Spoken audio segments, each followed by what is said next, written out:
Salam alaikum, bonjour à tous.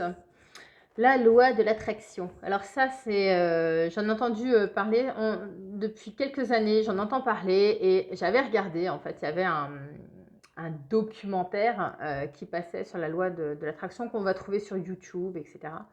Donc alors, c'est quoi la loi de l'attraction? Et après, je vous donnerai mon avis dessus.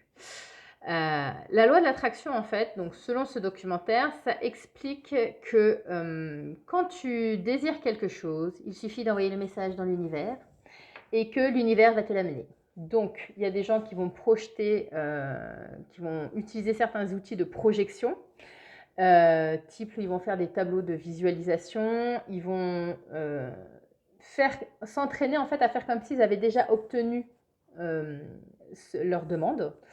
Et ils vont faire beaucoup de visualisations, beaucoup de projections comme ça. Et voilà, vraiment, ils vont faire cette demande. Alors, donc moi, j'ai regardé très attentivement ce documentaire, ce document, on va dire, qu'on trouve sur YouTube. Qu'est-ce que j'en pense? Alors, je vais vous donner mon avis en tant que musulmane et en tant qu'entrepreneuse. Et les deux sont forcément liés.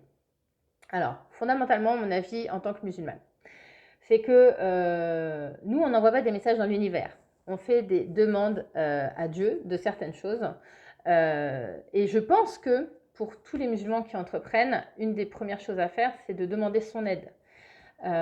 Donc, quelque part, le fait de faire des outils de visualisation, etc., pour moi, tout ce que j'entendais quand j'ai vu ce film sur YouTube, c'était qu'en fait, les gens projetaient vraiment leurs demandes.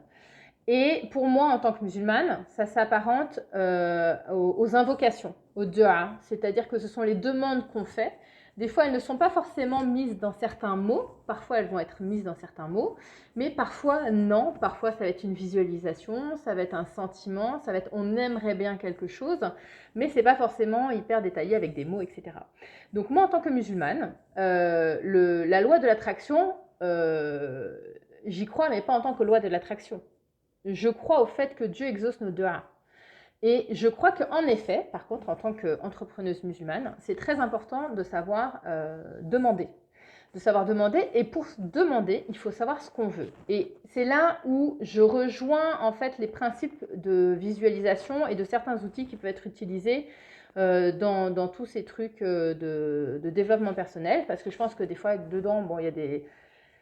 Ça glisse, quoi, ça dérape, ça part dans des délires un petit peu New Age, ceci, cela. Franchement, je suis pas sensible à ça du tout. Je trouve que ça tient sur rien. Sur leur point de vue d'explication, voilà, qui essaie scientifiquement de t'expliquer, etc. Bon, là, je suis pas là-dedans. Par contre, sur le fait d'avoir une visualisation, c'est que cette visualisation-là, d'avoir déjà une vision avant de visualiser, ça te permet de savoir ce que tu veux demander.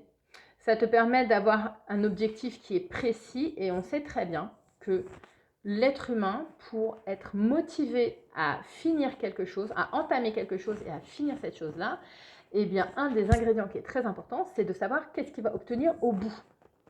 Et donc, c'est cette demande dont il va avoir besoin. Donc, loi de l'attraction, moi, là, j'adhère pas à comment c'est présenté du tout.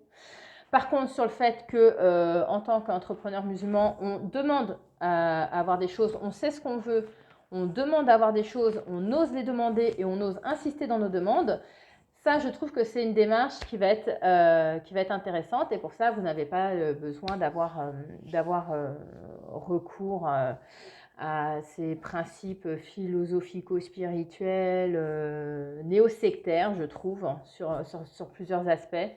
Moi, je ne suis pas adepte de la pensée magique, pas du tout. Par contre, le fait, oui, de visualiser, de faire des demandes, de savoir ce que je demande, de le demander à Allah et de répéter mes demandes, ça, oui. Par contre, ça, je pense que c'est un ingrédient qui est essentiel en tant qu'entrepreneur.